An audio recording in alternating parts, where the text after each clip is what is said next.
सबसे पहले बात आती है प्रकाश के किरण की। देखो, हम लोग जानते हैं कि प्रकाश की किरण एक सीधी सरल रेखा में गति करती है, पता है, लेकिन 100% ऐसा नहीं है।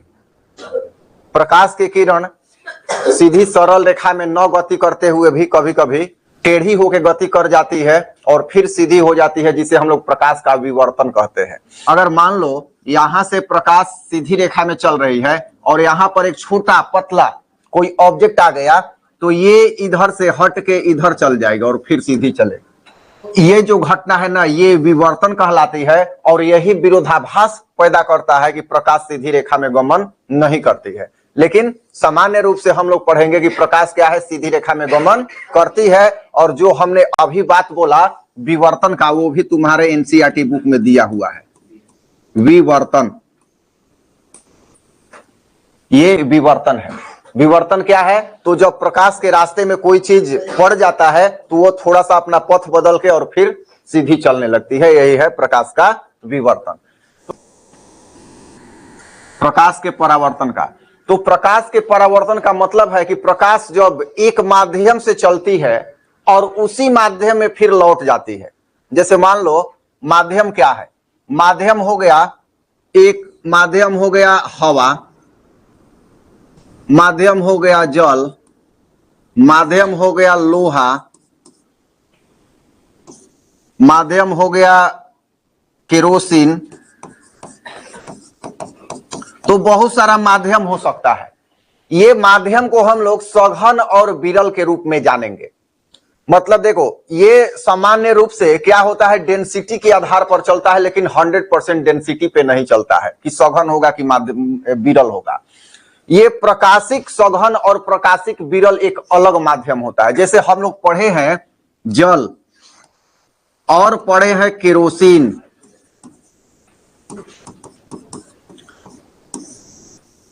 तो इसमें किसका घनत्व ज्यादा होता है? जल का। क्यों ज्यादा होता है? केरोसिन को डालो जल में तो बता देगा, वो चला आएगा ऊपर। इसका मतलब है कि जल का डेंसिटी जो है, घनत्व ज्यादा है किससे? केरोसिन से। लेकिन प्रकाशिक घनत्व की जब बात करें तो प्रकाशिक घनत्व केरोसिन का ज्यादा है जल से। तो ये कोई जरूरी नहीं होता है कि जो जिस वस्तु का घनत्व ज्यादा है उसका प्रकाशिक घनत्व भी ज्यादा होगा। सामान्यतः होता है, लेकिन कुछ ऐसी वस्तुएं हैं, ऐसे पदार्थ हैं जिनका डेंसिटी कम है लेकिन प्रकाशिक डेंसिटी जो है, प्रकाशिक घनत्व ज्यादा है। तो इस अपेक्षा ये सघन हो जाएगा जल से। अब सघन क्या है और विरल क्या है, थोड़ा सा इसके बारे में समझ बनाएंगे, ये हर समय आएगा। सघन और विरल, नाम से ही स्पष्ट हो रहा है कि सघन मतलब घन होता है ना। जैसे हम लोग खेत में जाते हैं, कुछ पौधा रोपना हो तो कहते हैं कि घन रोपा गया है, नहीं, मतलब भीरी भीरी है। तो जिसका कण, कोई भी वस्तु है, जैसे जल है तो ये भी तो कण से ही बना है ना, छोटे छोटे कण से बना है। हवा भी छोटे छोटे कण से बना है, समझ में आ रहा है? तो वो घना मतलब घना है और विरल का मतलब दूर दूर है। अब ऐसे समझो, विरल माध्यम मतलब प्रकाशिक घनत्व कम है और सघन माध्यम प्रकाशिक घनत्व अधिक है। ये दो चीज समझना पड़ेगा, ये बार बार आएगा। इसी पर पूरा अपवर्तन का तो पूरा खेला इसी पर है। परावर्तन में भी है, एक ही माध्यम की बात है, लेकिन अपवर्तन में सघन और विरल माध्यम को बिना जाने कुछ नहीं होने वाला है और इसी से अपवर्तनांक भी निकलता है। तो सघन का मतलब हो गया प्रकाशिक घनत्व ज्यादा और विरल का मतलब प्रकाशिक घनत्व कम। ये है। अब आते हैं हम लोग परावर्तन पर। तो परावर्तन के बारे में हम लोग ये जाने कि प्रकाश परावर्तन के मुख्यतः दो नियम हैं। पहला नियम होता है आपतन कोण, परावर्तन कोण तथा आपतन बिंदु पर डाला गया अभिलंब, तीनों एक ही तल में होते हैं, यही ना होता है। और दूसरा नियम होता है आपतन कोण और परावर्तन कोण बराबर होते हैं। तो सबसे पहले हम लोग इस पॉइंट पे समझेंगे आपतन कोण क्या है, परावर्तन कोण क्या है, अभिलंब क्या है, आपतन रेखा क्या है, अपवर्तन रेखा क्या है, या परावर्तन रेखा क्या है। तो यहां पर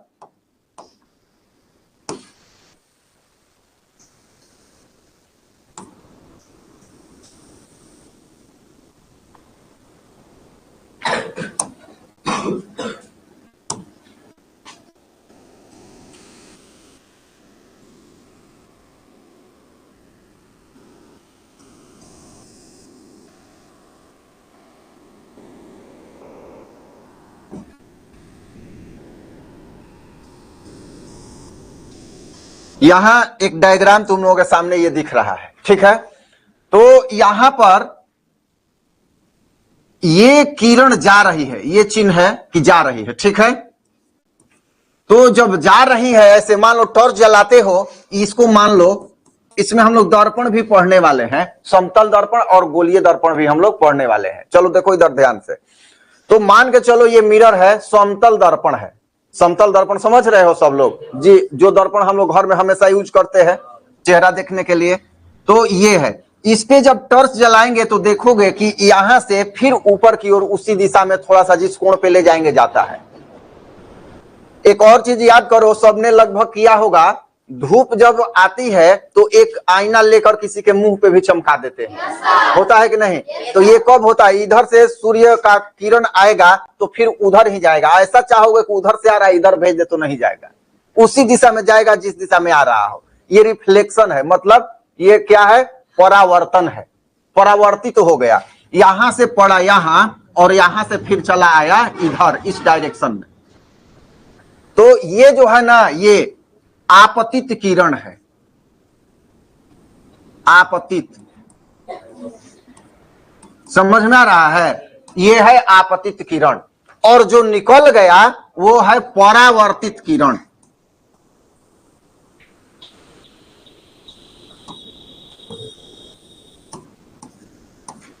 और इसको एन बोलते हैं, अभिलंब है ये। अभिलंब मतलब नॉर्मल, ये समतल के साथ कितना डिग्री का कोण बनाता है, 90 डिग्री का। ये है अभिलंब। तो यहां ये है। अब यहां पर आपतन कोण की जब बात करें तो ये है, ये आपतन कोण। अगर इसको थीटा मानते हैं तो परावर्तन कोण भी क्या होगा, थीटा ही होगा। ये प्रकाश परावर्तन का नियम है।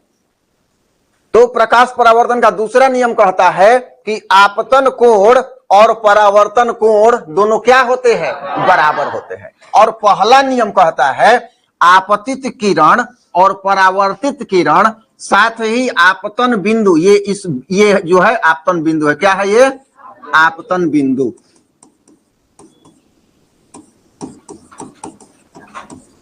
आपतन बिंदु पर डाला गया अभिलंब, तीनों क्या होते हैं, एक ही तल में होते हैं, एक तल में होते हैं। तल कहना है, रेखा कह दोगे गड़बड़ हो जाएगा।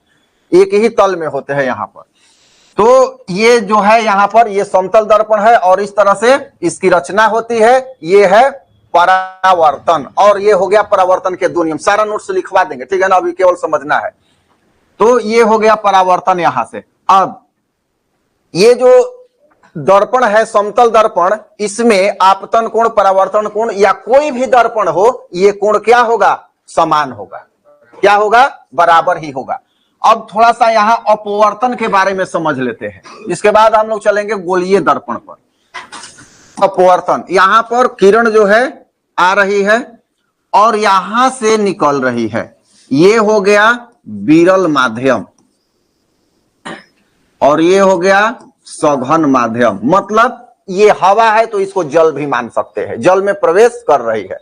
प्रकाश अपवर्तन में क्या होगा कि जब एक माध्यम से दूसरे माध्यम में जाएगी, मतलब यहां हमेशा दो माध्यम की बात होगी, तब क्या होगा, अपवर्तन। अपवर्तन मतलब एक माध्यम से दूसरे माध्यम में चल जाना और उसके रास्ते में जो परिवर्तन हो उसको डिफाइन करना। तो यहां ये विरल माध्यम से सघन माध्यम में आ रही है, तो देख रहे हो कि इसके पथ में कुछ परिवर्तन हो रहा है ना। इसको क्या कहते हैं बताओ तो, अभी पढ़े हो, अभी लिखा हुआ है अभिलंब। तो प्रकाश की किरण जो है विरल माध्यम से जब सघन माध्यम में जाती है तो अभिलंब की ओर झुक जाती है। या इसके उल्टा प्रकाश की किरण जब सघन माध्यम से विरल माध्यम में जाती है तो ये अभिलंब से दूर भाग जाती है। बाजार जिस दिन भीड़ होता है उस दिन तुम्हारा देरी लगता है, चाल कम हो जाता है, और जिस दिन बाजार में कोई नहीं रहेगा एकदम सड़सड़ैले साइकिल ले चल जाओगे, नहीं होता है ऐसा, तो जल्दी पहुंच जाओगे। तो यही होता है इसमें। अब इससे क्या मतलब है तो ये हम लोग समझेंगे। यहां से जब आ रही थी प्रकाश की किरण तो विरल माध्यम में थी, मतलब ये विरल माध्यम था, इसकी प्रकाशिक घनत्व कम थी, और जैसे ही ये माध्यम में आई दूसरे माध्यम में प्रकाशिक घनत्व बढ़ गया, मतलब यहां भीड़ भाड़ ज्यादा हो गया तो इसका चाल कमेगा ना, चाल कम होगा। तो प्रकाशिक घनत्व जैसे ही हुआ चाल कम हुआ, तो चाल कम हुआ तो ये गिरेगा, इसका स्पीड जो है गिरेगा, तो ये ग्राफ क्या होगा, गिरेगा, जितना भी जाए डाउन होगा, तो ये अभिलंब की ओर आएगी। और मान लो भीड़ भाड़ से जा रहे हो, साइकिल चला रहे हो 5 किलोमीटर प्रति घंटा की रफ्तार से, एकदम अब एक बे खुला मिल गया तो कहोगे हट हट पर स्पीड बढ़ावे दे हमरा के, होता है कि नहीं? तो तेज चलाएंगे ना उस स्थिति में, तो तेज चलेगा तो क्या होगा, ये अब इधर से आ रही थी तो इधर क्या होगा, यहां से